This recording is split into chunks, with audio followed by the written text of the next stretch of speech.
episode of Veggie Vibes TV. I am very excited today because we are here at Amy's farm and Amy lives a unique lifestyle. You'll be thrilled to hear her story. And let me say no more, you're going to meet her in a second. You will be as delighted as I am. Be intrigued, be inspired. And here she is. Hola, Wilco. How are you? Welcome. Hi. Welcome to the farm. Thank you for having us at your beautiful farm. We are dying to hear your story. Thank you very much. It is beautiful here. Well, you're very welcome to be here. We are walking into a farm now that was originally, you could only come in by horse trail, and this path that we're walking on has been dug out by hand. And here no cars enter the farm, and that was something that I was very clear about from the beginning. So the idea is, as we walk down these steps, which are a combination of river stone and rocks that I collected from the beach here, you sort of feel a sense of peace and tranquility, which is, and just taking things in as we enter the farm. So please come and join me. Yeah, thank you. As we go down. Yeah. Okay, so as we come down into the farm now, we have the first glimpse of this wonderful rancho, which is often called the palapa. In the U.S., in Mexico, they use the word palapa. And this is actually my home. So we're going to come down these steps and walk into this thatched structure, which is completely made of natural materials. Leaf, wood, stone, and, well, the paths are stone. And at this point, on this farm, there's no cement, there's no glass.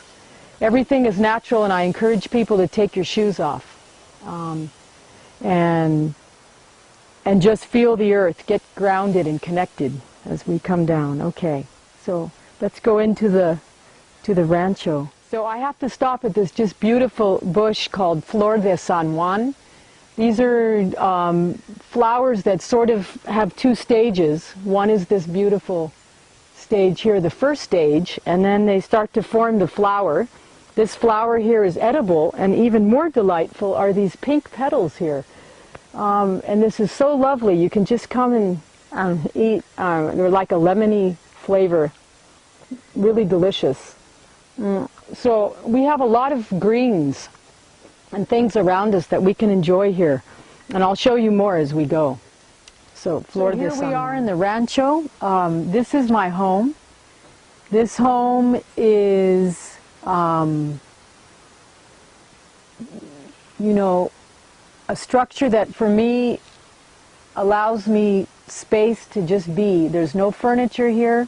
I have a tent here that I use in the rainy season, but generally I sleep near the edge of the rancho looking out to this a beautiful view, which I'm sure you'll see shortly, into the mountains. And I feel at peace here. It's a place where I can do yoga, I can sing, dance, meditate, sleep, write, read, feel, be. One of the reasons that I came here and to Costa Rica is I wanted three things. I wanted fresh air, pure water, and fertile land. And I was living in New York City at the time.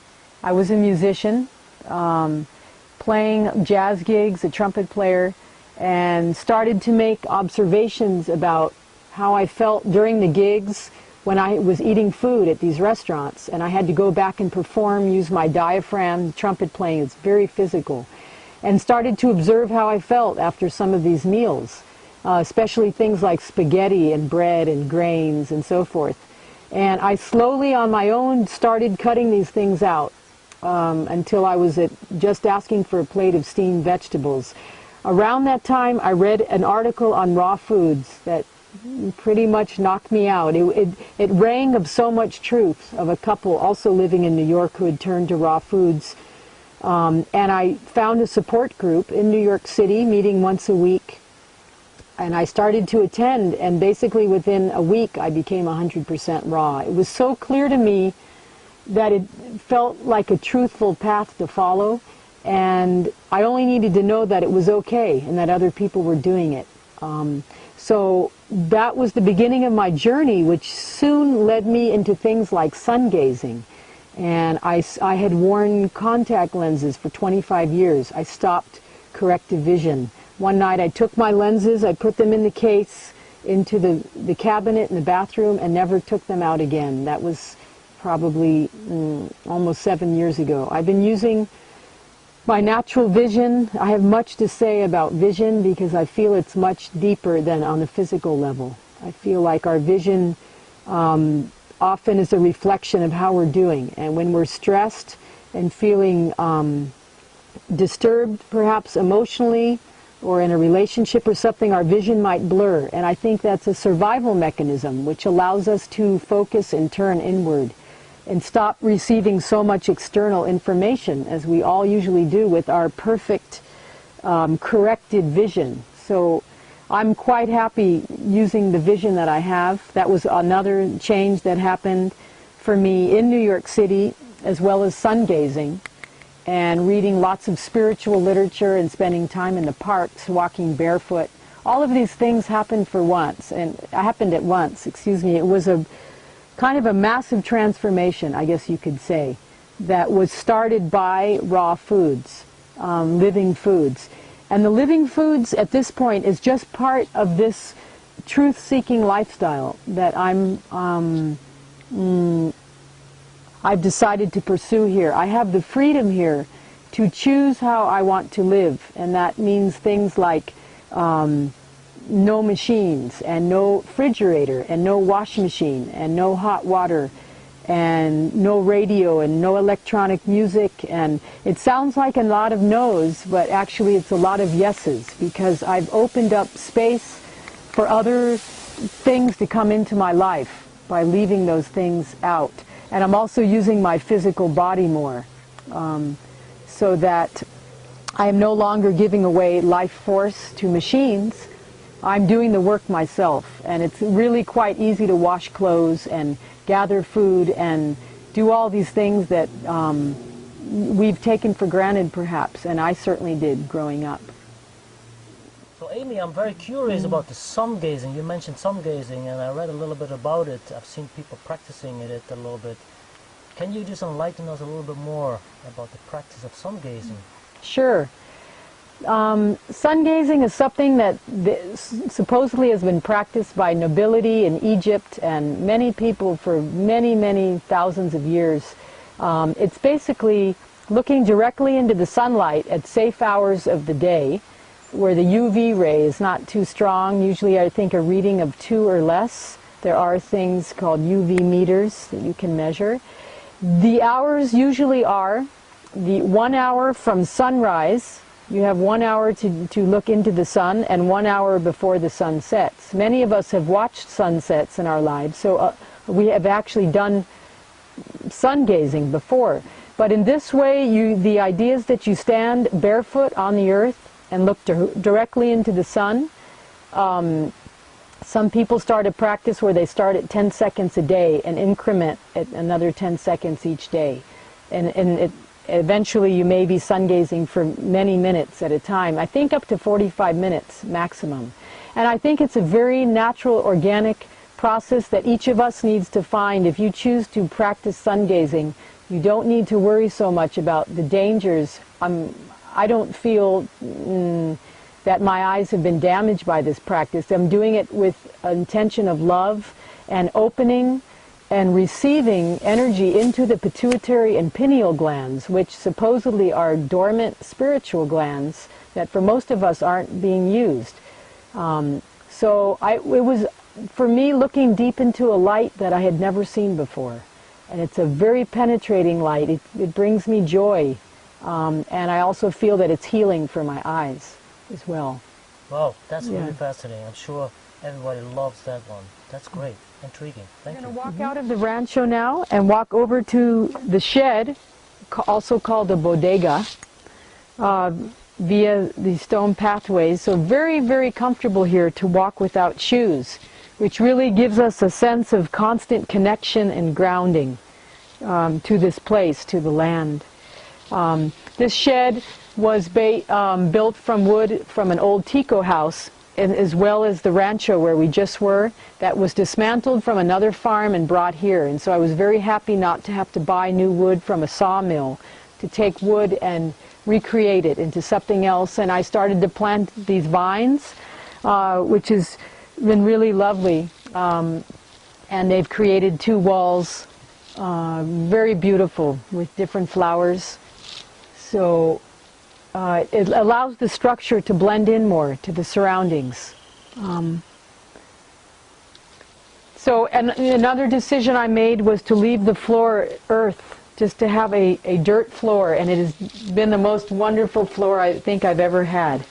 The easiest floor to clean, and it feels great on the feet. Our feet, as you know, are curved, and so is the land. And there's natural curves and undulations that actually massage our feet and hit on certain pressure points. That's quite healthy. And so this floor, I literally never tire, no matter how long I'm on my feet. Barefoot on the earth, I don't tire. And that was a great message for me, that just by keeping things natural and simple, I would be actually living more comfortably. So as you come in here, you can see it's basically a dirt floor. The only machine, so to speak, that I'm using is a sink. My main tools are a cutting board, a sink, and a knife. I'm eating mostly fruit, some greens. I've got some boxes here where I store fruit, some shelves of personal belongings, and where I keep clothes and books and things, and my racks of bananas and things that I need to keep perhaps from the animals. We're all interested in the same food here. So these are all bananas from the farm, some different varieties. I think this is called an apple banana, and these are just natural varieties that are very delicious, very sweet. They ripen, we harvest them green, and they ripen right here on the hooks inside this hut, or the bodega. So this is really the base of my diet, as well as coconuts. I do drink a lot of coconuts, probably 60 a month. I would say 2 a day, and if it's 3 a day, we're probably up to 90.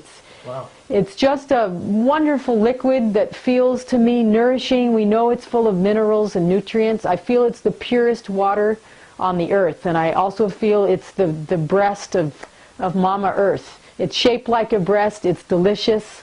For those of you who may not have been breastfed, I think there is a way to connect and get nourishment from the mother, from our Mother Earth. Yeah. Sometimes the animals get in here, a few, but for the most part, because these bananas are stored inside the shed, they're fairly safe.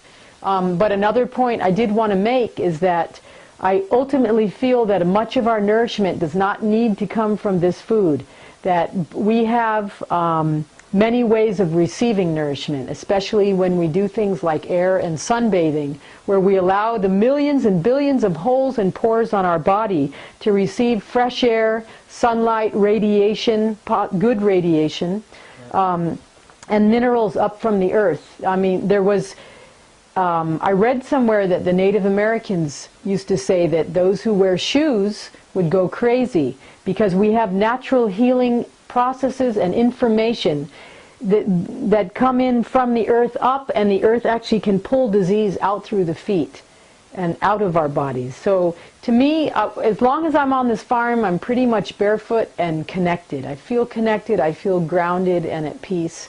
And I also feel that I'm receiving food and nutrition through my body, through my skin, as much as from the food that I eat, from these things, the fruit and things that are coming from the land.